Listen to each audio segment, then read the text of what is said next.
എല്ലാവർക്കും പുതിയൊരു വീഡിയോയിലേക്ക് സ്വാഗതം. നമ്മൾ പഠിച്ചുകൊണ്ടിരിക്കുന്നത് കാലിക്കറ്റ് യൂണിവേഴ്സിറ്റിയുടെ ഫിഫ്ത്ത് സെം ഓപ്പൺ കോഴ്സ് ആയിട്ടുള്ള ബേസിക് അക്കൗണ്ടിങ് എന്ന് പറയുന്ന പേപ്പറാണ്. ആ പേപ്പറിന്റെ 5ാമത്തെ ചാപ്റ്ററിലേക്ക് നമ്മൾ പ്രവേശിക്കാൻ പോവുകയാണ്. ചാപ്റ്ററിന്റെ പേര് ബാങ്ക് റീകൺസിലിയേഷൻ സ്റ്റേറ്റ്മെന്റ്. എന്താണ് ബാങ്ക് റീകൺസിലിയേഷൻ സ്റ്റേറ്റ്മെന്റ് അഥവാ BRS എന്ന് നമുക്ക് നോക്കാം. Bank reconciliation statement is A statement prepared by the owner in order to reconcile cash book balance with the passbook balance. ഇതാണ് ബാങ്ക് റീകൺസിലിയേഷൻ സ്റ്റേറ്റ്മെന്റ് അഥവാ BRSന്റെ ഒരു explanation. ഇത് prepare ചെയ്യുന്നത് ഓണറാണ്. BRS പ്രിപ്പയർ ചെയ്യുന്നത് ഓണറാണ്. ഓക്കെ, ഒരു കമ്പനീന്റെ അല്ലെങ്കിൽ ബിസിനസിന്റെ ഓണറാണ് ഇത് പ്രിപ്പയർ ചെയ്യുന്നത്. BRS എന്ന് പറഞ്ഞ സ്റ്റേറ്റ്മെന്റ് ആണ് ഇത് പ്രിപ്പയർ ചെയ്യുന്നത് ഓണറാണ്. ഓക്കെ, പ്രൊപ്പറൈറ്റർ ആണ്.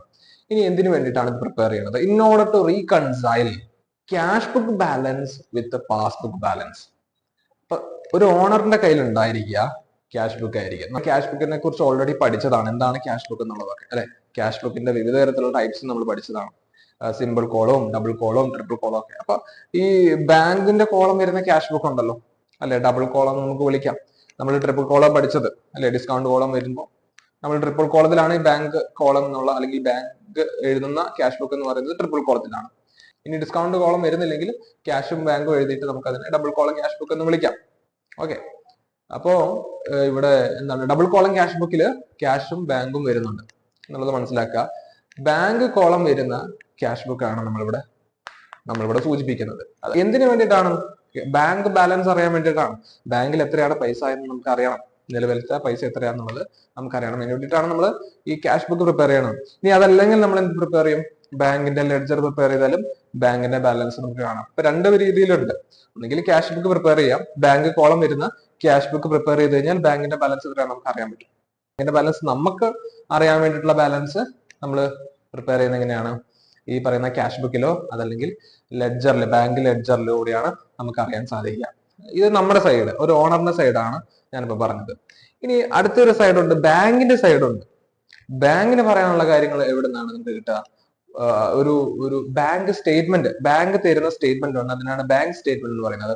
അതിൽ നിന്നാണ് ബാങ്കിന്റെ യഥാർത്ഥമായിട്ടുള്ള ബാലൻസ് നമുക്ക് അറിയാൻ സാധിക്കുക. അപ്പൊ നമ്മുടെ ചിന്തയിലുള്ള ബാലൻസ് ആയിക്കോണമെന്നില്ല, ബാങ്കിന്റെ കയ്യിലുള്ള ബാലൻസ് അതാണ് യഥാർത്ഥമായിട്ടുള്ള ബാലൻസ്. അപ്പോ ആ വ്യത്യാസങ്ങൾ ഉണ്ടാവും. നമ്മൾ കയ്യിൽ പ്രിപ്പയർ ചെയ്യുമ്പോൾ നമ്മൾ പ്രിപ്പയർ ചെയ്യുന്നത് ബാലൻസും ബാങ്ക് തരുന്ന സ്റ്റേറ്റ്മെന്റിലുള്ള ബാലൻസും ചിലപ്പോൾ ഡിസ്ക്രിപ്പൻസീസ് ഉണ്ടാവും, അല്ലെങ്കിൽ വ്യത്യാസങ്ങൾ ഉണ്ടാവും. അത് റീകൺസൈൽ ചെയ്യുക, അതിനെ ഒരുമിപ്പിക്കുക എന്നുള്ളതാണ് ഈ ബാങ്ക് റീകൺസിലിയേഷൻ സ്റ്റേറ്റ്മെന്റ് കൊണ്ട് ഉദ്ദേശിക്കുന്നത്. ക്ലിയർ ആയിരിക്കുന്നു. അപ്പം ഈ ക്വസ്റ്റ്യനിൽ നിങ്ങൾക്ക് ഇവിടെ തരുന്നത്, നമ്മളിപ്പോ ഇൻട്രൊഡക്ഷനിൽ ഇതിന്റെ എക്സ്പ്ലനേഷനും പറഞ്ഞത് എന്താണ്? പാസ്ബുക്ക് എന്നുള്ളതാണ്, സ്റ്റേറ്റ്മെന്റ് എന്ന് പറഞ്ഞിട്ടില്ല. അപ്പൊ ചിലപ്പോൾ പാസ്ബുക്ക് എന്ന് പറഞ്ഞിട്ടുണ്ടെങ്കിൽ അത് ബാങ്ക് സ്റ്റേറ്റ്മെന്റിനെയാണ് സൂചിപ്പിക്കുന്നത്. ക്യാഷ് ബുക്ക് എന്ന് പറയുന്നത് ബാങ്കിന്റെ ലെഡ്ജർ ആണ്. അതുപോലെ തന്നെ പാസ്ബുക്ക് എന്ന് പറയുന്നത് ബാങ്കിന്റെ സ്റ്റേറ്റ്മെന്റ് ആണ്. അപ്പോൾ BRS ബാങ്ക് റീകൺസിലിയേഷൻ സ്റ്റേറ്റ്മെന്റ് നിങ്ങൾക്ക് അവിടെ ക്യാഷ് ബുക്ക് എന്ന് പറയുമ്പോൾ അത് എന്താണ്? ബാങ്കിന്റെ ലെഡ്ജർ ആണ് സൂചിപ്പിക്കുന്നത്. അതായത് നമ്മൾ പ്രിപ്പയർ ചെയ്യുന്ന നമ്മുടെ ഓണറിന്റെ കയ്യിലുള്ള ബാങ്കിന്റെ ബാലൻസ് പ്രിപ്പറേഷൻ ആണ് ഇവിടെ ഉദ്ദേശിക്കുന്നത്. ഇനി എക്സാക്ട് ബാലൻസ് അത് നമുക്ക് പാസ്ബുക്കിലാണ് കിട്ടുന്നത്. പാസ്ബുക്ക് അത് പ്രിപ്പയർ ചെയ്യുന്നത് ബാങ്ക് തന്നെയാണ്. അതിനെ നമ്മൾ വിളിക്കുന്നത് ബാങ്ക് സ്റ്റേറ്റ്മെന്റ് എന്നാണ്. Bank statement.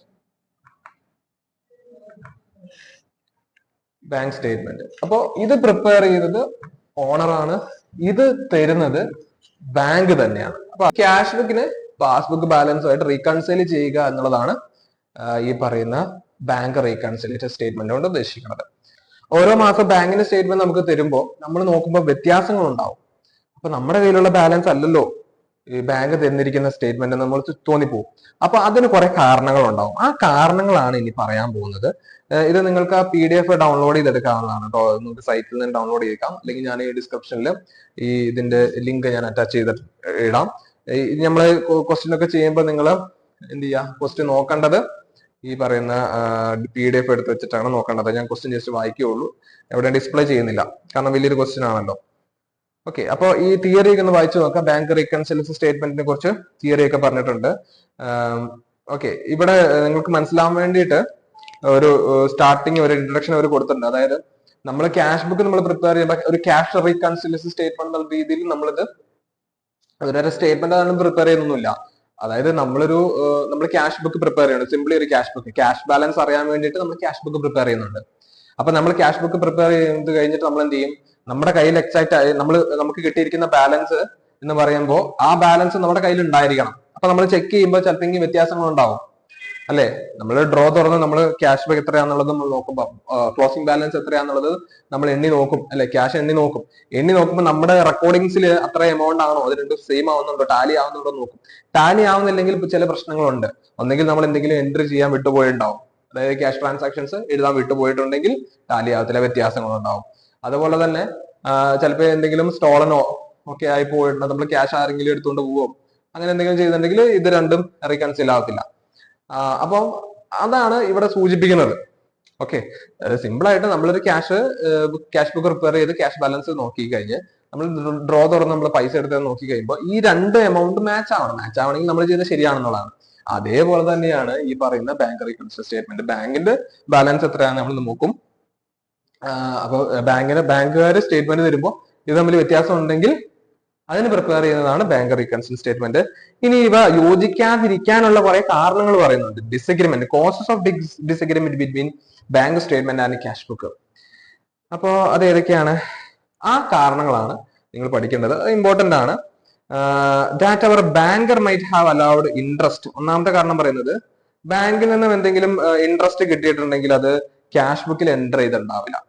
അതായത് ബാങ്കുകാർ ഇൻട്രസ്റ്റ് തരും, നമ്മൾ എന്തെങ്കിലും ബാങ്ക് ഡെപ്പോസിറ്റ് ചെയ്തതിന് ഇൻട്രസ്റ്റ് തരും. ആ ഇൻട്രസ്റ്റ് തന്നത് ബാങ്കിലേക്ക് ഡയറക്റ്റ് ആയിട്ട് ബാങ്കുകാർ ഇട്ട് തരിക ചെയ്യാം.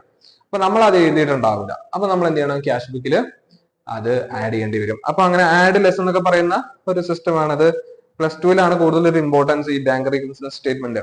അതായത് +1 +2 ഇത് വരിക. കൂടുതലായിട്ടും പിള്ളേർ സ്ട്രഗിൾ ചെയ്യുന്നത് ഈ ബാങ്ക് റീകൺസിൽ സ്റ്റേറ്റ്മെന്റ് ആഡ് ലെസ് എന്നൊക്കെ പറഞ്ഞ കോപ്പി കാണാപ്പാടം പഠിച്ചൊക്കെ പോവാറുണ്ട്. അതിന്റെ ആവശ്യമൊന്നുമില്ല, ഇത് ക്ലിയർ ചെയ്താൽ മതി, ഇത് കൺസെപ്റ്റ് ക്ലിയർ ചെയ്താൽ മതി എങ്ങനെയാണ് വരുന്നത് എന്നുള്ളത്. ഇനി രണ്ടാമത് പറയാണ് that our banker might have a debited account. ബാങ്കിൽ നിന്ന് പൈസ എടുത്തിട്ടുണ്ടെങ്കിൽ, അതായത് ബാങ്ക് ചാർജസ് ആയിട്ട് എടുത്തിട്ടുണ്ടെങ്കിൽ, ഓവർ ഡ്രാഫ്റ്റിന്റെയോ അല്ലെങ്കിൽ എന്തെങ്കിലും ഇൻട്രസ്റ്റ് ഒക്കെ ബാങ്ക് എടുത്തിട്ടുണ്ടെങ്കിൽ, ബാങ്ക് ചാർജസ് എന്നാ പറയാ. ഓക്കെ, നമ്മൾ ബാങ്ക് സർവീസസ് ഉപയോഗിക്കുന്നതുകൊണ്ട് ബാങ്ക് എന്തെങ്കിലും ചാർജസ് അതിൽ നിന്ന് ഡിഡക്ട് ചെയ്യാം. ഓക്കെ, അപ്പൊ അങ്ങനെ വരുമ്പോൾ നമ്മൾ അത് അറിയത്തില്ല. അപ്പൊ അത് കുറഞ്ഞു, ബാങ്ക് ബാലൻസ് കുറയും, നമ്മുടെ ക്യാഷ് ബുക്കിൽ അത് എൻ്റർ ചെയ്തിട്ടുണ്ടാവില്ല. അപ്പൊ നമ്മളത് കുറയ്ക്കേണ്ടി വരും. അപ്പൊ അങ്ങനെയൊക്കെയാണ് ഇത് ചെയ്യുക. ഇനി അടുത്തൊരു ഡിസഗ്രിമെന്റ് പറയുന്നത് എന്താണ്? Sum of the cheque withdrew for which we credited our bank account prior to the date of closing present at the bank. Cheque നമ്മൾ ഇഷ്യൂ ചെയ്തിട്ടുണ്ട്, ചെക്ക് നമ്മൾ കൊടുത്തു, വേറെ വ്യക്തികൾക്ക്, തേർഡ് പാർട്ടികൾക്ക് കൊടുത്തു. ഇവരെന്ത് ചെയ്തിട്ടില്ല, ഈ ചെക്ക് കൊണ്ടുപോയി ബാങ്കിൽ കൊണ്ടുപോയി പ്രസന്റ് ചെയ്തിട്ടില്ല. ചെക്ക് കൊടുത്താൽ നമ്മൾ ഓട്ടോമാറ്റിക്കലി ക്യാഷ് ബുക്കിൽ നമ്മൾ കുറച്ച് കാണിക്കും നമ്മൾ ചെക്ക് കൊടുത്തു എന്നുള്ളത്. പക്ഷെ ഇവര് ബാങ്കിൽ പോയി കൊടുത്തിട്ടില്ലെങ്കിൽ അത് ബാങ്ക് ബാലൻസ് കുറയാനുള്ള ചാൻസ് ഇല്ല. അപ്പൊ അവിടെയും ഒരു പ്രശ്നമുണ്ട്. ഓക്കെ, ഇനി അടുത്ത കേസ് എന്ന് പറഞ്ഞാൽ ചെക്ക് നമുക്ക് കിട്ടുന്നതാണ്, cheque received but not collected by bank. Cheque already നമുക്ക് കിട്ടിക്കഴിഞ്ഞാൽ നമ്മൾ എന്ത് ചെയ്യും, നമ്മൾ വേഗം പോയി കൂട്ടി കാണിക്കും. അതായത് ചെക്ക് കിട്ടിയപ്പോൾ ബാങ്ക് ബാലൻസ് കൂട്ടി കാണിക്കും. അപ്പൊ ഇത് ബാങ്കിൽ പോയിട്ട് നമ്മൾ ഇത് ചെക്ക് കൊണ്ടുപോയി കൊടുത്താൽ ഇത് കളക്ട് ചെയ്ത് വരില്ല. കളക്ഷൻ പീരീഡ് ഉണ്ടല്ലോ, 3 ദിവസം കളക്ഷൻ പീരീഡ് ഒക്കെ ഉണ്ട്. അപ്പൊ കളക്ട് ചെയ്ത് പോകുന്നുണ്ടാവില്ല. അപ്പൊ ബാങ്കിന്റെ സ്റ്റേറ്റ്മെന്റ് കിട്ടി കഴിയുമ്പോൾ ഇത് പഴയ ബാലൻസ് തന്നെ ആയിരിക്കും. അപ്പൊ വ്യത്യാസം ഉണ്ടാവും. അപ്പൊ ബാങ്കിൽ ആഡ് ചെയ്ത് കാണിക്കില്ല. അപ്പൊ അങ്ങനെ നമ്മൾ ലെസ് കുറയ്ക്കേണ്ടി വരും. ഇതൊക്കെയാണ് ഇതിന്റെ രീതി പറയുന്നത്. അപ്പൊ ഇതൊന്നും വായിച്ചു നോക്കുക. അപ്പൊ ബേസിക് ആയിട്ട് വരുന്ന 4 കാര്യങ്ങളാണ് ഞാൻ പറഞ്ഞത്. ബാങ്ക് ചാർജസ് ഡിഡക്ട് ചെയ്യുന്നത്, ബാങ്ക് നമ്മളോട് പറയാതെ കളക്ട് ചെയ്ത് കൊണ്ടുവരുന്നത്, പിന്നെ എന്താണ്, നമ്മൾ ചെക്ക് ഇഷ്യൂ ചെയ്യുമ്പോൾ ഈ തേർഡ് പാർട്ടികൾ ബാങ്കിൽ കൊണ്ടേ കൊടുക്കില്ല, പ്രസന്റ് ചെയ്യില്ല. അപ്പൊ അങ്ങനെ വരുന്ന പ്രശ്നം. അതുപോലെ നമുക്ക് ചെക്ക് കിട്ടിക്കഴിഞ്ഞാൽ എന്ത് ചെയ്യും, നമ്മളത് കൂട്ടി കാണിക്കും, പക്ഷെ ബാങ്കിൽ അത് കളക്ട് ചെയ്ത് വന്നിട്ടുണ്ടാവില്ല. അപ്പൊ നമുക്ക് പ്രോബ്ലം ചെയ്യുമ്പോൾ കൃത്യമായിട്ട് അത് മനസ്സിലാക്കാൻ സാധിക്കും എങ്ങനെയാണ് വരുന്നത് എന്നുള്ളത്. അപ്പൊ ഇത് ഒന്ന് ക്ലിയർ ആക്കുക. 2 മെത്തേഡിൽ നമുക്ക് ക്വസ്റ്റ്യൻ വരാം. Okay, first method, second method നിങ്ങൾക്ക് പറഞ്ഞു കൊടുത്തിട്ടുണ്ട്. ഒന്നെങ്കിൽ നിങ്ങൾക്ക് ക്യാഷ് ബുക്ക് ആണ് നിങ്ങൾ മെയിൻറ്റെയിൻ ചെയ്യേണ്ടി വരിക. അതായത് ക്യാഷ് ബുക്ക് വെച്ചിട്ട് ബാങ്കിന്റെ സ്റ്റേറ്റ്മെന്റിലുള്ള എമൗണ്ടിലേക്ക് എത്തിക്കണം, അല്ലെങ്കിൽ ബാങ്കിന്റെ സ്റ്റേറ്റ്മെന്റ് എമൗണ്ട് നിങ്ങൾ കണ്ടുപിടിക്കണം. അതല്ലെങ്കിൽ നിങ്ങൾക്ക് കിട്ടുന്നത് ബാങ്കിന്റെ സ്റ്റേറ്റ്മെന്റിൽ തന്നിരിക്കുന്ന ബാലൻസ് ആണ്. ഇത് തന്നിട്ട് ക്യാഷ് ബുക്കിൽ എത്രയാണ് ബാലൻസ് എന്ന് കണ്ടുപിടിക്കാൻ വരും. അപ്പോൾ ഇതിലേതെങ്കിലും മെത്തേഡ് അല്ലെങ്കിൽ 2 മെത്തേഡും പഠിച്ചിരിക്കണം. ക്യാഷ് ബുക്ക് തന്നിട്ട് ബാങ്കിന്റെ പാസ്ബുക്കിലെ അല്ലെങ്കിൽ ബാങ്കിന്റെ സ്റ്റേറ്റ്മെന്റിലെ ബാലൻസ് കണ്ടുപിടിക്കുന്നതും, അതുപോലെ തന്നെ സ്റ്റേറ്റ്മെന്റ് തന്നിട്ട് പാസ്ബുക്ക് തന്നിട്ട് ക്യാഷ് ബുക്കിന്റെ ബാലൻസ് കണ്ടുപിടിക്കാനും വരും. ഓക്കെ, അപ്പൊ അത് നോക്കുക. അപ്പൊ ഇവിടെ ഇങ്ങനെ PDF ഇങ്ങനെ കൊടുത്തിട്ടുണ്ട്. PDF നിങ്ങൾക്ക് കാണാൻ പറ്റും. ഒരു ടേബിള് കൊടുത്തിട്ടുണ്ട്, ആഡ് ലെസ് എന്നൊക്കെ പറഞ്ഞ്. ഇതൊന്നും ഇപ്പൊ കാണാപ്പാഠം പഠിക്കണ്ട, ഒരു ആവശ്യമില്ല. ഇതൊന്നും ഒരു പ്രശ്നമായിട്ട് നിങ്ങൾ കരുതണ്ട. ഞാൻ ജസ്റ്റ് എങ്ങനെയാണ് വരുന്നതെന്നുള്ളത് നമുക്ക് ക്വസ്റ്റ്യൻ ചെയ്ത് തന്നെ പഠിക്കാം. ഓക്കെ, ക്വസ്റ്റ്യൻ ചെയ്യുന്നതിലൂടെ നിങ്ങൾക്ക് വളരെ കൃത്യമായിട്ട് മനസ്സിലാക്കാൻ സാധിക്കും. ഓക്കെ, ഇനി നമുക്ക് സ്റ്റാർട്ട് ചെയ്യാം. ക്വസ്റ്റ്യൻ നിങ്ങൾ ശ്രദ്ധിച്ചോ, PDF എടുത്ത് വെക്കുക, നിങ്ങൾ ക്വസ്റ്റ്യൻ നോക്കാം. Illustration 15 കൊടുത്തിരിക്കുന്നതാണ്. On December 31st, 2015, the balance of the cash book as shown by the cash book of a trader was rupees 1,401 and the balance as shown by the bank statement was 2,253. ഇവിടെ രണ്ട് balance തന്നിട്ടുണ്ട്. നമുക്ക് cash ബുക്കിന്റെ balance തന്നിട്ടുണ്ട്. Cash ബുക്കിൽ trader prepare ചെയ്ത cash ബുക്കിന്റെ balance 1401 രൂപ. ബാങ്കിന്റെ സ്റ്റേറ്റ്മെന്റ് തന്നിട്ടുണ്ട് 2253 രൂപ. രണ്ടും വ്യത്യാസമുണ്ട്. On checking the bank statement with the cash book, it was found that a check for rupees 116 paid on the 31st December was not credited until 1st January 2016 and the following check drawn prior to 31st December were not presented at the bank for payment until the 5th January 1992. Rashid and Sons rupees 29, Bashir and Company rupees 801, M.A. Jalil rupees 6, Khalil Bros rupees 132. Prepare statement recording the two balances. ഇപ്പൊ രണ്ട് രീതിയിലും prepare ചെയ്യാനാണ് പറഞ്ഞിരിക്കുന്നത്. Cash ബുക്കിന്റെ balance വെച്ചിട്ട് passbook balance reconcile ചെയ്യാനും പാസ്ബുക്കിന്റെ balance വെച്ചിട്ട് cash book reconcile ചെയ്യാനുമാണ് പറയുന്നത്. അപ്പൊ ഇവിടെ തന്നിരിക്കുന്ന കുറച്ച് ഡിസ്ക്രിപ്പൻസീസ് എന്താണ്? ചെക്കിന്റെ ട്രീറ്റ്മെന്റ് ആണ് തന്നിരിക്കുന്നത്, അല്ലെ? ഓക്കെ, ഫസ്റ്റത്തെ മെത്തേഡ് നമ്മൾ പറയാണ് balance as per cash book.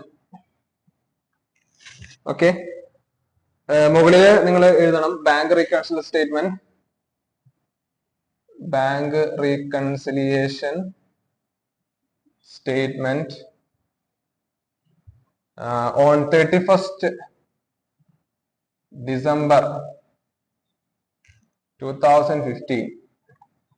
അപ്പൊ അത് കാണിക്കണം കേട്ടോ, ഹെഡിങ് എന്തായാലും കാണിക്കുക. അതിനുശേഷം balance as per cash book, cash ബുക്കിന്റെ ബാലൻസ് വെച്ചിട്ട് നമുക്ക് ആദ്യത്തെ ക്വസ്റ്റ്യൻ ചെയ്യാം. ഓക്കെ, ആദ്യത്തെ മെത്തേഡ് ചെയ്ത് നോക്കാം. 1401. ഓക്കെ, അപ്പൊ നമ്മൾ എന്ത് ചെയ്യാൻ പോവാണ്? ബാങ്കിന്റെ സ്റ്റേറ്റ്മെന്റ് തന്നിട്ടുണ്ട്.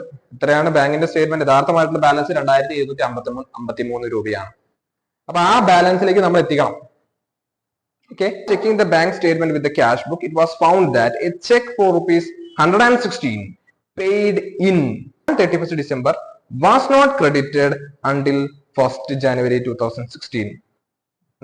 നമുക്കൊരു ചെക്ക് കിട്ടി.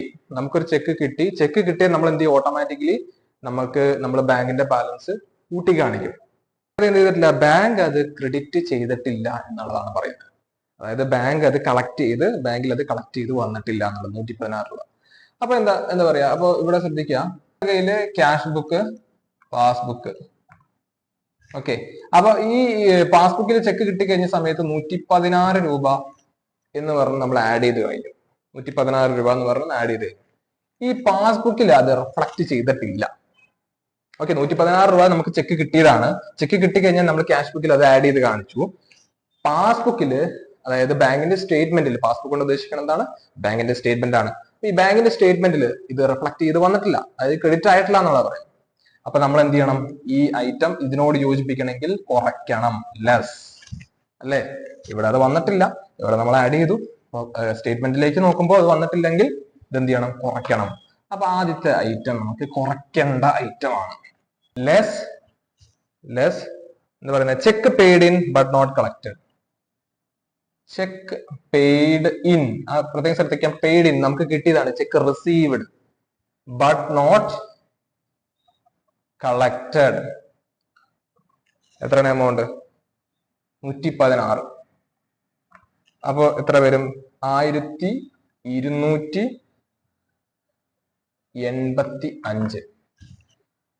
ഇങ്ങനെ വരും ബാലൻസ്. ഓക്കെ, ഇനി അടുത്തത് പറയുന്നത് എന്താന്ന് നോക്കാം. And the following check drone എന്ന് പറഞ്ഞാൽ നമ്മൾ എഴുതി കൊടുത്തതാണ്, പേ ചെയ്തതാണ്, നമ്മൾ കൊടുത്തതാണ് കേട്ടോ. Drawn prior to 31st December were not presented at the bank for payment until the 5th January 1992. Okay, അപ്പൊ ഇവിടെ പറഞ്ഞിരിക്കുന്നത് ചെക്ക് നമ്മൾ കൊടുത്തു. ചെക്ക് നമ്മൾ കുറെ പാർട്ടിക്ക് കൊടുത്തിട്ടുണ്ട്, പക്ഷെ ഈ വ്യക്തികളൊന്നും എന്ത് ചെയ്തിട്ടില്ല, ഇത് ബാങ്കിൽ കൊണ്ട് പ്രസന്റ് ചെയ്തിട്ടില്ല. അപ്പൊ ചെക്ക് കൊടുത്തു കഴിഞ്ഞാൽ അപ്പൊ ശ്രദ്ധിക്കാം, പാസ്ബുക്ക്. അപ്പൊ ചെക്ക് കൊടുത്തു കഴിഞ്ഞാൽ നമ്മൾ എന്ത് ചെയ്യും, കുറച്ച് കാണിക്കൂലേ. അതായത് ഈ പറയുന്ന എമൗണ്ടുകളൊക്കെ ഏതൊക്കെയാ, ഇവിടെ ക്വസ്റ്റ്യനിൽ പറയുന്നുണ്ട് റഷീദ് ആൻഡ് സൺസിന്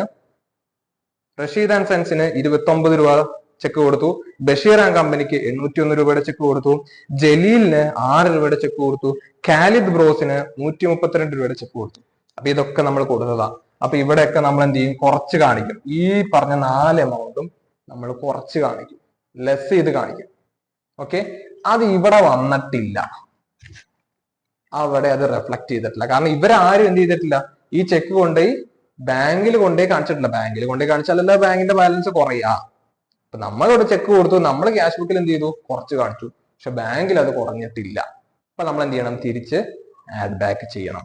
അപ്പോ ഇവിടെ തിരിച്ച് നമ്മൾ ആഡ് ചെയ്യാം, add. Okay, add cheque drawn but not cheque drawn but not presented 968. ഇനി അതെല്ലാം കൂടെ നമ്മൾ തിരിച്ചാഡ് ചെയ്താൽ ഈ 1285 968 കൂട്ടിക്കഴിഞ്ഞാൽ നമുക്ക് ബാലൻസ് കിട്ടി 2253. ഇതാണല്ലോ ബാങ്കിന്റെ സ്റ്റേറ്റ്മെന്റിൽ കൊടുത്തിരിക്കുന്ന ബാലൻസ്. ക്യാഷ് ബുക്കിന്റെ ബാലൻസ് വെച്ചിട്ട് നമ്മൾ പാസ്ബുക്കിന്റെ ബാലൻസിലേക്ക് എത്തിയിട്ടുണ്ട് അല്ലെ, നമ്മൾ റീകൺസൈൽ ആക്കി. ഇനി പാസ്ബുക്കിന്റെ ബാലൻസ് വെച്ച് നമ്മൾ സ്റ്റാർട്ട് ചെയ്യാൻ പോവാണ്. ക്യാഷ് ബുക്കിലേക്ക് എത്തിക്കണം. ക്യാഷ് ബുക്കിന്റെ ബാലൻസ് നമ്മൾ കണ്ടുപിടിക്കണം. അതായത് ഈ 1401 എത്തിക്കണം. അപ്പൊ ഇതിന്റെ നേരെ റിവേഴ്സ് ആണ്. അതായത് നമ്മൾ ചെയ്ത ഈ പ്രോസസ്സിന്റെ നേരെ വിപരീതം ചെയ്ത് കഴിഞ്ഞാൽ നമുക്കത് കിട്ടും. ഓക്കെ, അതും കൂടെ ജസ്റ്റ് പറഞ്ഞു പോവാം. ബാങ്ക് സ്റ്റേറ്റ്മെന്റ് എന്നോ അല്ലെങ്കിൽ പാസ്ബുക്ക് എന്ന് പറഞ്ഞു കൊടുക്കാം. Balance as per passbook 2253. Check 116 രൂപയുടെ ചെക്ക് നമുക്ക് കിട്ടി. നമുക്ക് കിട്ടിക്കഴിഞ്ഞപ്പോൾ ഓട്ടോമാറ്റിക്കലി ക്യാഷ് ബുക്കിൽ നമ്മൾ അത് എൻ്റർ ചെയ്തു അല്ലെ, നമുക്ക് കിട്ടിയതായിട്ട് കാണിച്ചു. പക്ഷെ പാസ്ബുക്കിൽ അത് എൻ്റർ ചെയ്ത് കാണിച്ചിട്ടില്ല. അപ്പൊ അത് എന്ത് ചെയ്താൽ മതി, അത് പാസ്ബുക്കിലേക്ക് ആഡ് ചെയ്താൽ മതി. അതായത് നമുക്ക് ക്യാഷ് ബുക്കിൽ എഡിറ്റ് ചെയ്യാൻ പറ്റില്ല. ഇനി നമുക്ക് ക്യാഷ് ബുക്കിൽ ചേഞ്ച് ചെയ്യാൻ പറ്റില്ല. നമ്മൾ ചേഞ്ച് ചെയ്യാൻ പോകുന്നത് എവിടെയാണ്, പാസ്ബുക്കിലാണ് ചേഞ്ച് ചെയ്യാൻ പോകുന്നത്. അപ്പോ ക്യാഷ് ബുക്കിൽ നമ്മൾ ആ 116 രൂപ കാണിച്ചു. ആദ്യത്തെ പ്രോബ്ലത്തിൽ എന്താ ചെയ്തത്, പാസ്ബുക്ക് ആയിട്ട് റെഡിയാക്കാൻ വേണ്ടി അത് നമ്മൾ കുറച്ചു. അപ്പോ ഇവിടെ എന്താ ചെയ്യേണ്ടത്, ഇവിടെ അത് നമ്മൾ ആഡ് ചെയ്യണം. ആ 116 രൂപ നമ്മൾ ഇവിടെ ആഡ് ചെയ്യേണ്ട റേറ്റ് ആണ്. ഓക്കെ, അപ്പൊ ആഡ് എന്ന് പറഞ്ഞ് നമ്മൾ എന്ത് ചെയ്യണം, okay, cheque paid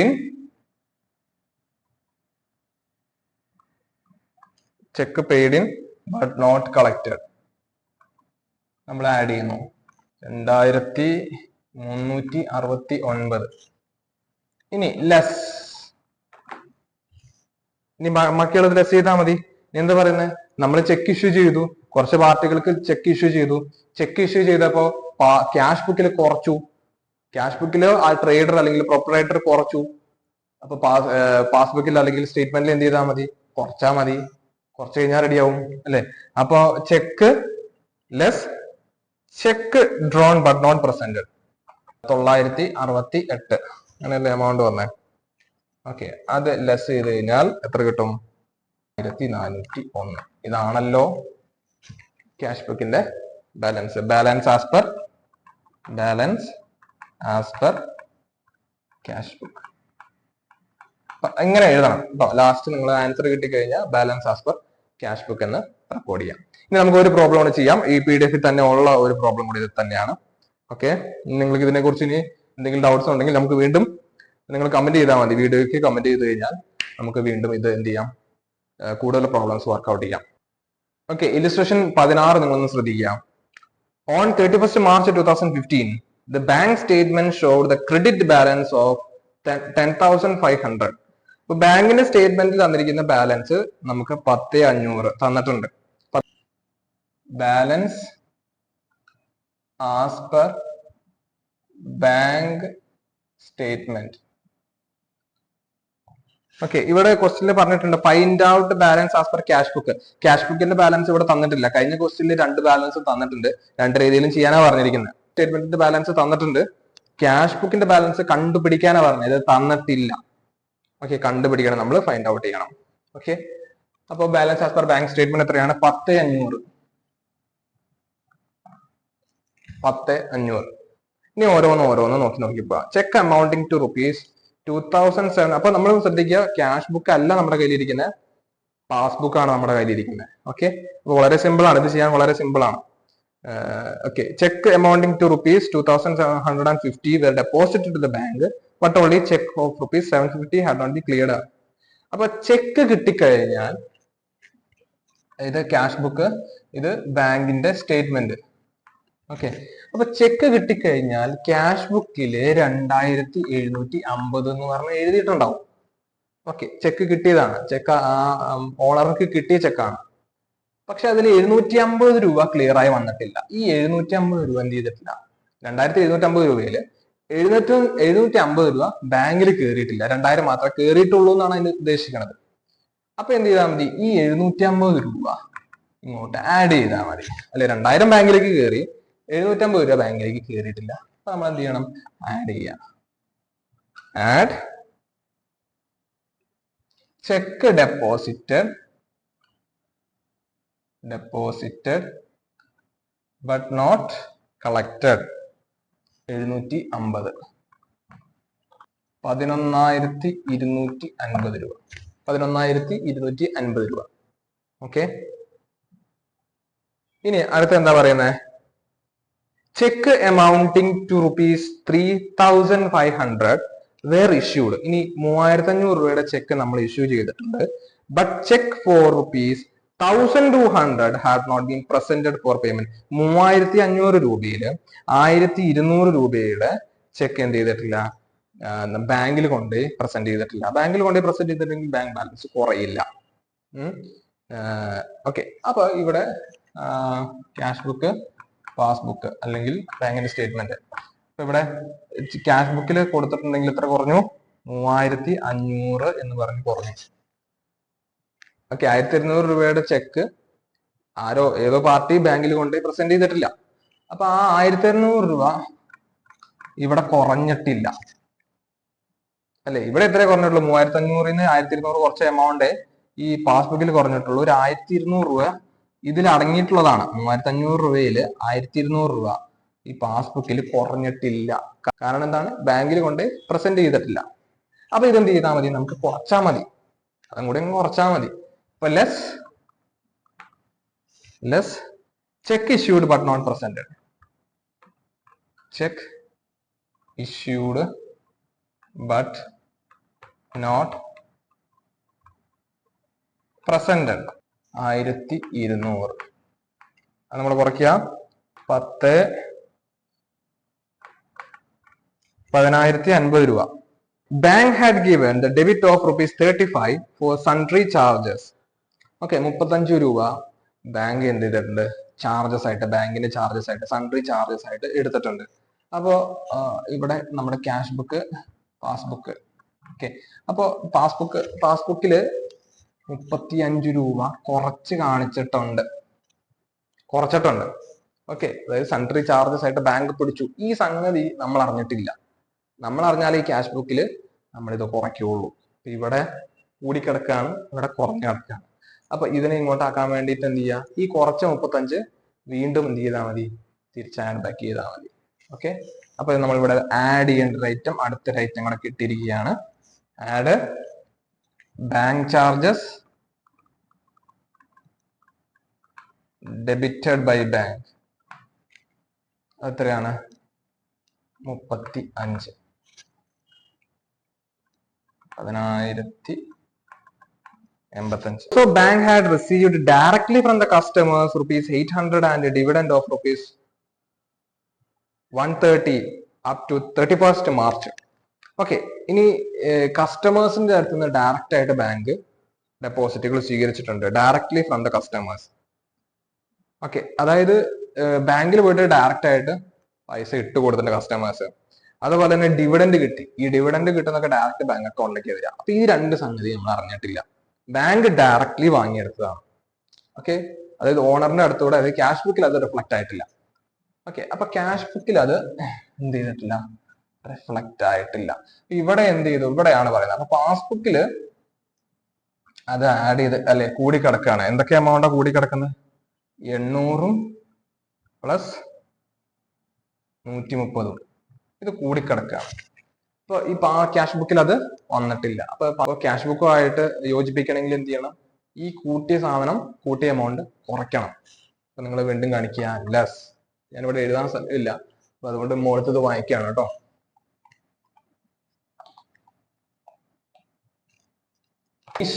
in cash book, cash ബുക്കിൽ എഴുതാൻ വിട്ടുപോയത്. ഇൻ ക്യാഷ് ബുക്ക് എത്രയ്ക്കാണ്? 800 പ്ലസ് 130. ഇനി ഇങ്ങനെ എഴുതാൻ പറ്റില്ലെങ്കിൽ നിങ്ങൾ ഓരോന്ന് എഴുതിയാൽ മതി. ലെസ് എന്താണ്, dividend direct received from customers, dividend received എന്ന് പറഞ്ഞിട്ട് ഓരോന്ന് കാണിച്ചാൽ മതി. കുഴപ്പമില്ല. ഞാനിവിടെ ഇങ്ങനെ തന്നിരിക്കും, നമ്മുടെ PDF ഇങ്ങനെയാണ് കൊടുത്തിരിക്കുന്നത്. അതേപോലെ തന്നെ കൊടുത്തേ ഉള്ളൂ. നിങ്ങൾക്ക് എന്ത് ചെയ്യാൻ പറ്റും? Less amount directly received from the customers, bank direct received from the customers എന്ന് പറഞ്ഞിട്ട് കാണിക്കാം. പിന്നെന്ത് ചെയ്യാം? Less dividend collected by bank, dividend collected by bank എന്ന് പറഞ്ഞിട്ട് ആ 130 അവിടെ കാണിക്കാം. അപ്പൊ രണ്ടെണ്ണമായിട്ട്, രണ്ട് ലെസ്സായിട്ട് കാണിക്കാം. ഓക്കെ, അപ്പൊ എത്രയാണ് എമൗണ്ട് വരുന്നത്? 930. അപ്പൊ 1085 930 കുറച്ച് കഴിഞ്ഞാൽ 9155. ഇതാണ് balance as per cash book.